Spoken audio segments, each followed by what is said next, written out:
Zephyr, the dragon god, tells Goku about Yamoshi. Goku tries to understand what Zephyr was trying to say. Zephyr was referring to saying that Goku had the same fighting style as Yamoshi, the former Saiyan god. At that moment, Goku starts trying to understand what was going on and says, "Lord Dragon God Zephyr, what are you talking about? Did you just meet a Saiyan in the past who was called Yamoshi, is that it? Did he have a similar fighting style to mine?" At that moment, Vegeta observes and says, "You mean the legend about that Saiyan is true?" Goku says, "Did you know him, Vegeta?" Vegeta watches and speaks, "Shut up, Kakarot. Anyone who was a Saiyan born on planet Vegeta knows the legend of Yamoshi.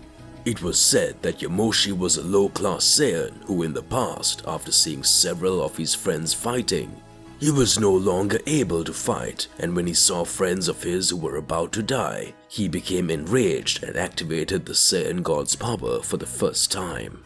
He fought bravely and died saving his friends, but since that day, everyone discovered that there was a Saiyan God, who after releasing his powers could defeat any enemy.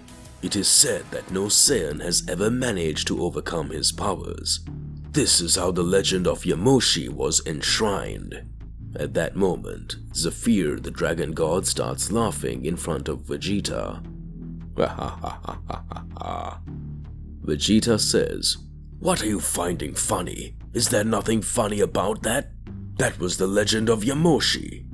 At that moment, the dragon god Zephyr observes and speaks. "Do you really believe that's what Yamoshi was known for? Breaking up a friend's quarrel and dying to save them? Do you really believe this is Yamoshi's story?" It's even embarrassing to talk like that about the greatest warrior in all of history. This has nothing to do with Yamoshi's story. At that moment, Goku and Vegeta watch and notice that Zephyr's face changes. Goku says, "I'm not understanding anything. Who was Yamoshi after all?" Vegeta watches and speaks. "It can't be. What does this guy really know? Come on, tell the whole truth about Yamoshi and explain why you're mentioning him and linking him to Kakarot." At that moment, Zephyr says, "Yamoshi was the supreme god Saiyan who was most regarded as Dragon Slayer God." Goku and Vegeta are amazed and say, "What?" Alright partner, why don't you whack that like button and subscribe to the channel so you don't miss any videos and stay well connected to our entire universe of Z Warriors. Let's get back to the point. At that moment, Goku and Vegeta were impressed with the words of the dragon god Zephyr. At that moment, Zephyr says, "I'm going to tell you the true story about Yamoshi, and all the information I'm going to pass on will make your future change from now on, Goku and Vegeta. Yamoshi is dangerous to some beings, even today." Goku and Vegeta watch. Zephyr starts to speak. Flashback to millennia ago. At that time, the race of dragons was liberated, possessing extremely strong beings, and all obeyed the orders of their commander Zalama, the most powerful dragon god until then. Several dragons had extremely high skills, and as you may know, today's dragons can fulfill whatever they want and whatever kind of desire they want when. All Dragon Balls are gathered and wishes are granted to those who gather them. Already in the past, they did not need this. Their magical powers were so great that their race was extremely dangerous, and therefore it was considered the race that fulfilled the wish of anyone who wanted it. The big question is that dragons could imagine the reality they wanted and ended up creating another reality with their powers. That was Zalama's true objective, but his plan had not yet occurred due to the angels and Zeno-sama not authorizing these decisions, and the magic of angels, even inferior, was quite high and managed to reduce the powers of dragons.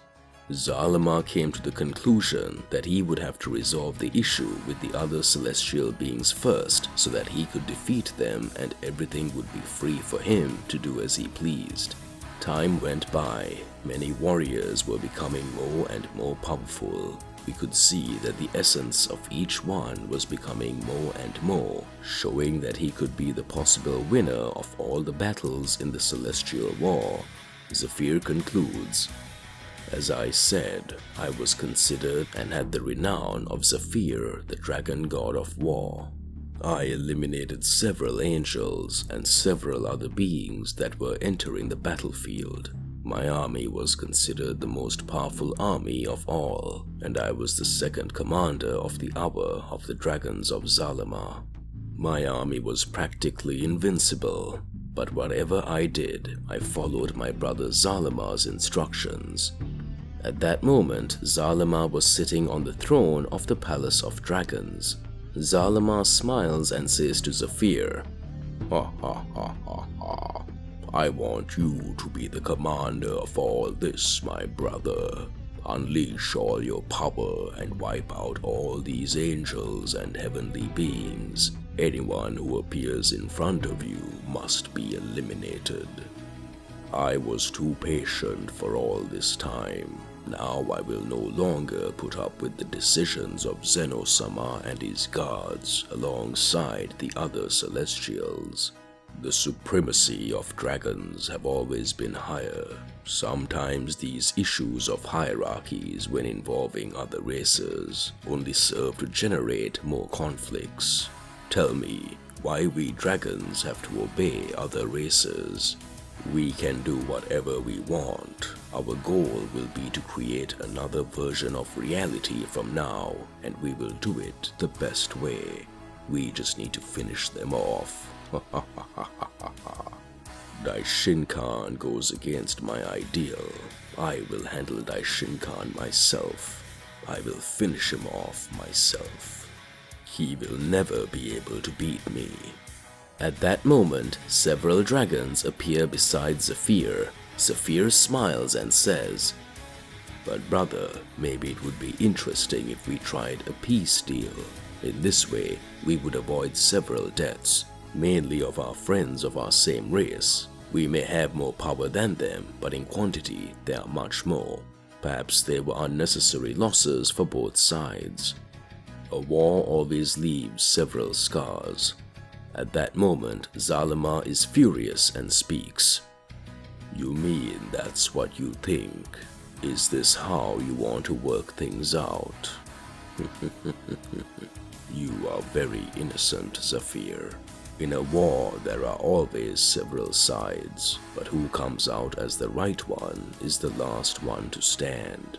Do you think they will accept that our kingdom lives peacefully, knowing all the power that dragons possess? We can make virtually any dream come true and still control all mortals. Even if we're not doing anything, do you think they'll accept it and not try to seal us in?" "Don't be silly. Sometimes I think you're not even worthy to be my brother. I try to help you, but when you see these behaviors of yours, I don't understand how you still get the reputation of the dragon god of war. I pity your thoughts like you, Zephyr. You disgust me. This will be your last chance. Let's go and create a heavenly revolution. Show that you are a part of the dragon family."